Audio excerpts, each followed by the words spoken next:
ధర్మపక్షంలో నిలబడి ఒళ్ళంతా గాయాలైపోయినా సారథ్యం వహించి పోరాడాలి అంటే జగద్గురువు కృష్ణ పరమాత్మని ఎంచుకో ఖచ్చితంగా. ధర్మపక్షంలో నిలబడ్డాడు, పోరాడాడు. కృష్ణుడు పోరాటంలో ఏం జరిగిందో తెలుసునండి.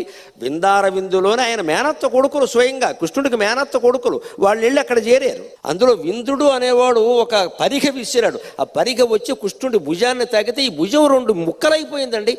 ఆ స్థితిలో కూడా అర్జునుడు ఇటు చూడకో బాణమై, ఇటు చూడకో బాణమై అన్నాడు తప్ప నేను ఒకసారి ఆసుపత్రికి వెళ్ళి వస్తాను లేదు ఆయన.